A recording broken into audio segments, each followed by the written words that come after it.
Willie D Live. What's up, family? If it's your first time checking out the show, let me know what city, what state you're coming in from. If you're outside of the U.S., let me know what country you represent. Throw up your flag. Family, I need you to smash up the likes, smash up the likes, smash up the likes. Also, if you have not done so already on YouTube, after you subscribe, there's a little bell next to your subscribe button. Go ahead and click that thing right now so you can get your notifications each time I drop a new video like this. That way you'll be in the loop. I'll let a few hundred of y'all come in, then I'm going in. But in the meantime and in between time, I'm going to give some shots out to the early birds. Let's see, starting with Terrence Dub. That's right. Play silly games, win silly prizes. I don't know why people think just because somebody on stage telling jokes that they're a joke. But they're going to learn today. They're going to learn sooner or later. Michael Franks, what's up? What's up, Sorrow? California in the building. Sandra D, good evening. What it do? Fam, I'm going in. I'm going to let everybody else catch up. So you got this comedian that was out in Oklahoma at a Tony Roberts comedy show, and he ran into a bit of an altercation. That's Tony Roberts right there. He's not the one that was fighting. He's the one who put the show on. Tony Roberts, for those of you who don't know, is a comedy legend. Been doing it forever. He go all the way back to Comic View, if y'all remember Comic View. So, and he pretty much has done it all. One of the most respected comedians in the game, point blank, period. But it was at his show that all of this went down. And the guy who was on the stage, I don't have his name, but I did get a description of the bottom of the guy's feet. Who he ran up out of the comedy club. Family, I'm gonna tell you straight up. You know, I don't post fight videos. Not on none of my socials. I post fight videos. But I will say this: if you want to watch the video, you can just type in, I don't know, copy and paste my title. You might be able to find it like that. But that ain't the important part.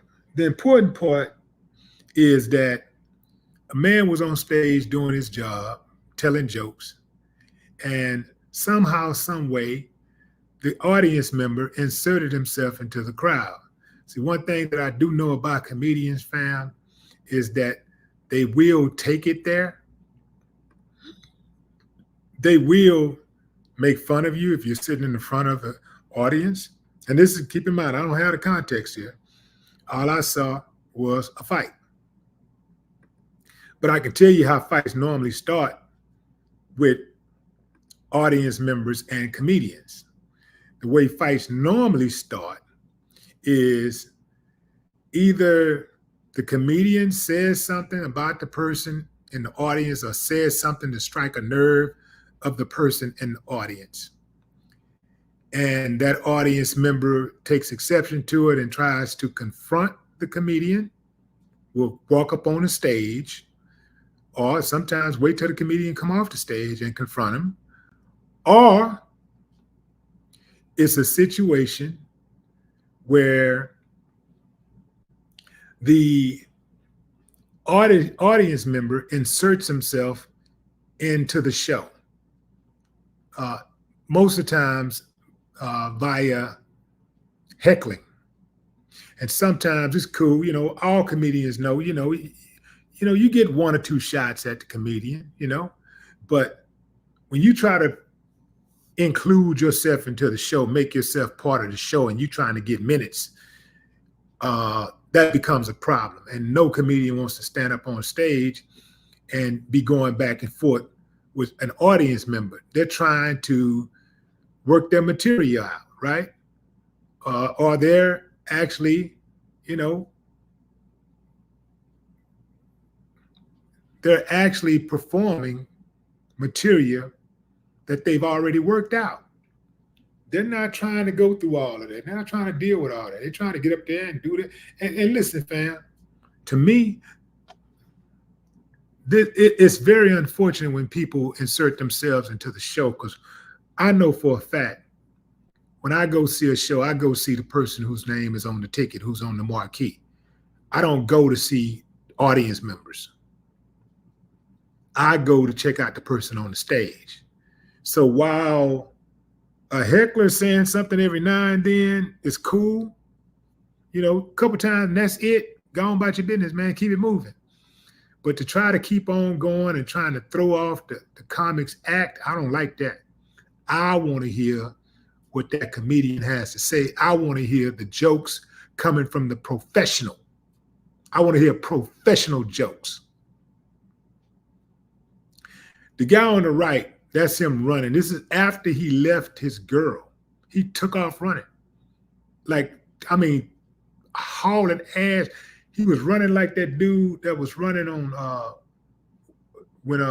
on Friday when Debo punched him up, took his chain, and he was running back to the car. That's how he was running, staggering, trying to get somewhere. And that's him on the left with the red, looked like a red stripe. And Buddy in the blue shirt was giving him the business. I mean, doing him dirty. I mean, just did him real dirty. And the dude's girlfriend at some point tried to jump into the fight, and she hit dude in the head with what looked like a bottle. Crashed the bottle. I know we heard the bottle. We heard the bottle break. So we heard some glass break. It appeared that it was a bottle. She cracked over his head. And when he got a chance to get at her, he gave her a few licks also. The woman that was videotaping made a strange comment. When the woman hit him with the bottle, she was like, "Oh, she hit him, guys." You know, she was excited. Like, she was really entertained. But when dude hit her back, she said, "Why he hit her like that? Why he do it?" Family, here's the deal. In general, just generally speaking, it's not a good idea for a man to put his hands on a woman. Likewise, it's not a good idea for a woman to put her hands on a man. There are some situations where one might say, you know what? Yes, you know, she went too far. She asked for that. That's one of the situations. She hit the man. She cracked the man on the head with a bottle. Cracked the man on the head with a bottle, which means she was trying to kill him. At that point, anything goes. That's right, man. You ain't at that point. You're not a lady. You're not a lady. You're not a woman. You're an enemy. You somebody who's trying to take my life, and you get what you get. Dude was gave her and her boyfriend the business, assuming that was her boyfriend, because dude was swinging like a little old girl. And he ran. That run was like somebody had stopped and filled his tank up with some sugar.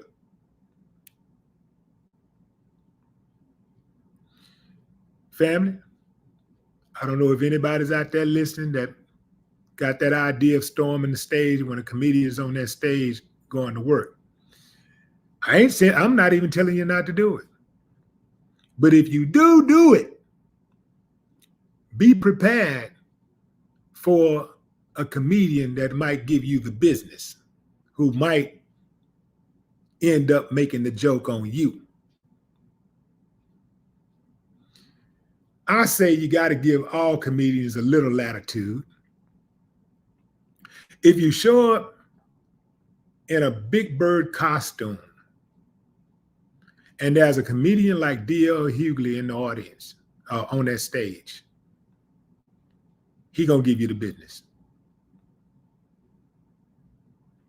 If you show up at a comedy show and you in the front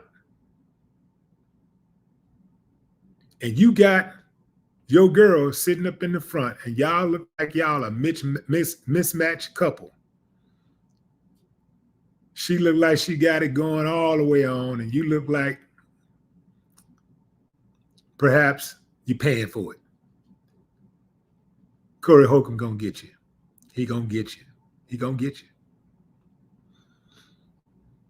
If you're an interracial couple and you're sitting up in that front, damn near every comedian out there is going to take a jab at you. They're gonna shoot at you. They're gonna mess with you. That's just what it is. If you're 7 feet, they're gonna mess with you.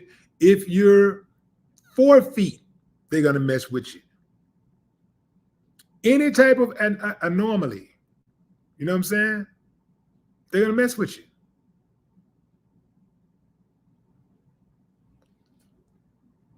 They are going to mess with you. You come there with a jacked up hairstyle, they're going to mess with you. If you come in there and you're a celebrity, they are going to mess with you. Unless you cool with them, you know what I'm saying? Unless y'all friends or something. But other than that, they're probably going to say something at least that where they're going to, jug at you. They're going to say something that everybody, that's relatable to everybody, right? They're going to take advantage of that opportunity. So, you got to be prepared when you go to these comedy shows. If you can't stand the heat, then you ain't got to get out of the kitchen, but you be wise to go into the dining room at least, or the living room, or maybe even the back room. Get off into the back. I never sit in the front at comedy shows. Never sit in the front. Never, never, never. I like to, first of all, when you sit in the front, you got to kind of look up. And sometimes if you're sitting too close to the stage, the comedian be talking. And sometimes you get those little spits and stuff, you know what I'm saying? That happens sometimes. I don't want to be that close. But also, I don't want to be that close because I don't want them saying nothing about me.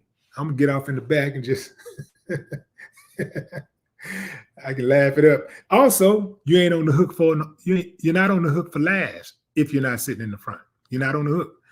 You ain't, comedian don't know if you laughed at the joke or not. If you don't laugh at the joke, they might say, what's wrong with you, man? You want to come to a comedy show, mean mugging? You might have something on your mind. Or you and your woman might have just had a little exchange or something. And then he catch you, he pick it up. Then that's going to be a problem. So I always sit out. I get off in the back.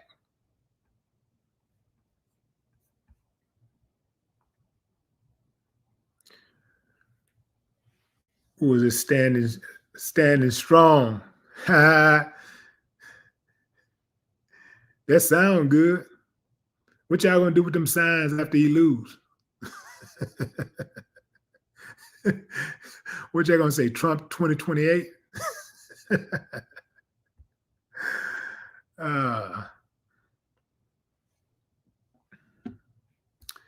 Yeah. If you're just not joining, fam, we was having a discussion about an audience member who took a comedian for Chris Rock and found out really quickly that dude had hands.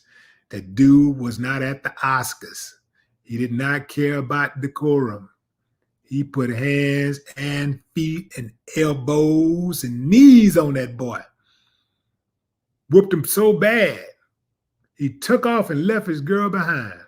After the comedian started swinging on his girl for hitting him in the head with a bottle. He left his girl behind after she stood up for him. That's coward behavior, though. Under any circumstance, man, you don't leave your woman behind and get beat up.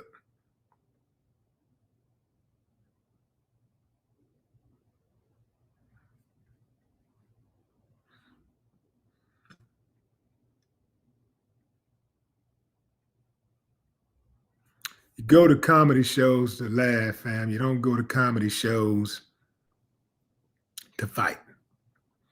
A comedy show should be the last place where you're thinking about violence. Comedy shows are for relief, to take a break.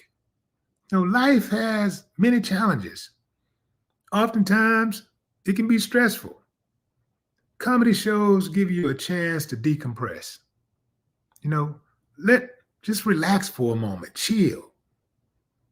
If you drink, knock yourself out, have a couple of drinks, but don't get drunk. Because getting drunk at a comedy show, then you're going to mess the show up for everybody. Because you're going to be laughing at stuff that ain't even funny. And then if you're one of those belligerent types, when you get drunk, you're going to try to start a fight. Then you probably get your teeth knocked out. So don't get drunk. They say a 2-drink minimum. If you have issues with drinking, make sure that you have a 1-drink maximum. Don't mess the show up for everybody. Go to a comedy show to relax. Take the weight off. Kick your feet up. And be entertained. People going to comedy shows fighting. Now, I will say this, fam. There are a few comedians out there who are, how can I put this? They're combative. There are a few combative comedians out there. They think they're bad, and they get on stage and they talk like they bad. They talk bad. They're very disrespectful. They gonna get beat up. I'm telling you, it ain't gonna last. I never really seen comedians like that before. Like I'm starting to see comedians who get on the stage and talk about fighting. Talk about who they finna whoop and how bad they are and all this type of stuff. That ain't good comedy. Good comedy, when you hear good comedy, even if you're talking about something involving conflict, a good comic knows how to appeal to your higher energy. You feel what I'm saying? Your higher frequency. It's just like a good rapper. When we used to perform back in the day, we had a song called Scarface. This Ghetto Boys, for those of you who don't know, you're on a channel of a ghetto boy. So we used to have this song called Scarface. And we would rap the song last because it was our biggest song at the time. In Memphis, we heard that every time they would play the song in the club, that fights would break out. So the owners warn us, the promoters warn us about the song. They want us to still sing the song. They want us to perform the song. But just know that fight's gonna break out. And we like, no, we gotta curtail that. We can't allow that to happen. So what we decided to do was be proactive about it. We said we're gonna perform it last, but we're gonna give the audience a prep talk before we perform it. So we gave them a prep talk. He was like, look, man, I think it went something like, hey, now this song that we're about to do, we know y'all love this song, and we know y'all like to get rowdy when this song comes on. And we know some of y'all like to fight, but we ain't made this song. We didn't make this song for y'all to fight to. We made this song for y'all to think. We made this song for y'all to dance to. We made this song for y'all to celebrate to. We didn't make this song for y'all to fight to. We made this song for y'all to learn something from. So we're going to perform the song for you. But if we see any type of situation where somebody look like they want to fight, we're going to stop the song and we're going to walk off the stage. So don't mess the song up. Anybody out there thinking about it, don't mess it up for everybody else. We want all y'all to get home in one piece. We want y'all to leave here and get home just like you came here in one piece. Man, we did that song and destroyed that building, and everybody had a good time and went home in one piece, and it wasn't a shooting or anything reported that night. You got to know your audience. Miss Jazzy is in the building. What's up, Miss Jazzy?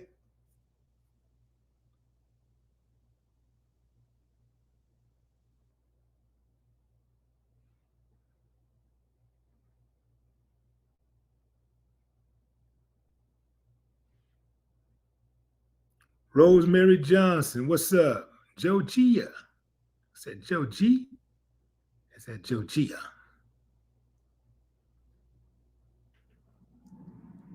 Sandra D. Derek Mallory. Malcolm Rex.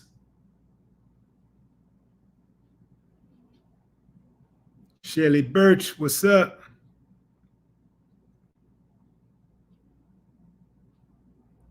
Marlette Marion. Aquarius. Deadpool.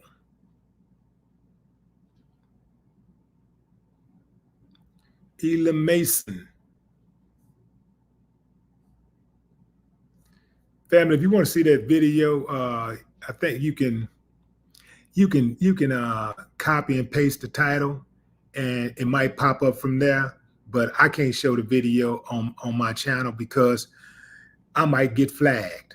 That's why I don't show videos on my channel. Sometimes I will include the video in the details. I'll put a link under the video if I got a link. Sometimes if I think it's relevant enough, I'll put a link.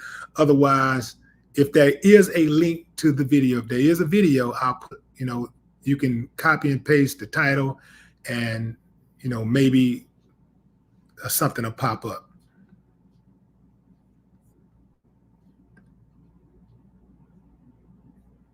But I can talk about these type of things, but because what I try to do is just give y'all information and instructions to help y'all navigate through this wild, crazy, beautiful world. Try to give you some news you can use. Perhaps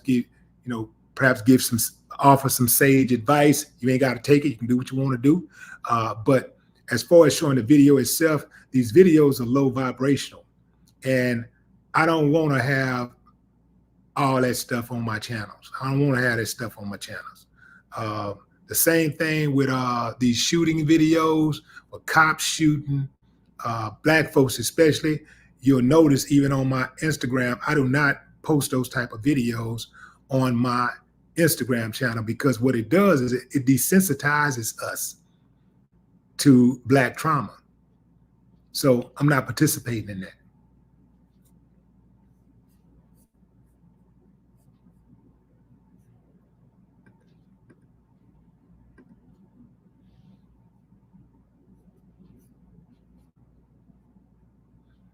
Every time we look up and we're seeing videos of us being murdered, us fighting each other, it desensitizes us to the human experience. It desensitizes us to black trauma. So I'm not participating in that.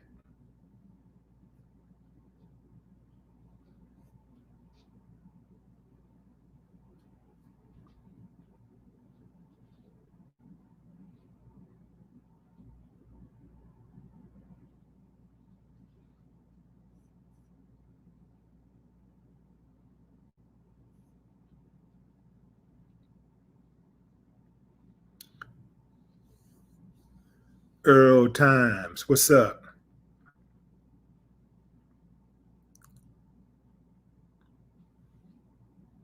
And another thing too, fam, I try to not even talk about these cases of police brutality because it's so pervasive, man.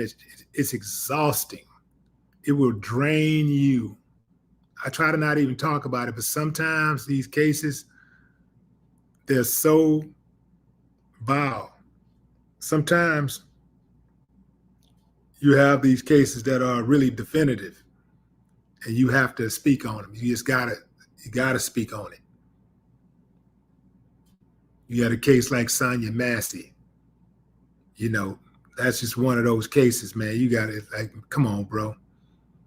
Come on, man. It ain't nowhere around it. It ain't no way to it ain't nowhere remote. There's no way remotely to justify that. I even heard some fools, some clowns who actually said, well, she threw some water on, she threw the water on her. You know, I'm gonna tell y'all this here and I'm gonna go, fam. Some Black folks hate themselves so much. Now, we know what other people do. We know what the other haters do. But I'm going to speak on these Black folks. Some Black folks hate themselves so much that they have tricked their minds to believe that Sonia Massey threw some water on the cop. They've tricked their minds to believe, their eyes to believe that they saw water coming the cop's way. They have tricked their minds to believe. In fact, they wish, even for the ones who haven't tricked their minds to believe that, they're so brainwashed, they hate themselves so much that they wish she had thrown the water on the cop so that they could justify him killing her. Now that's some hate on a different level.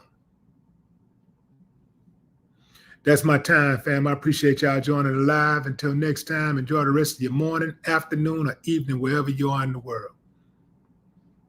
No more talk.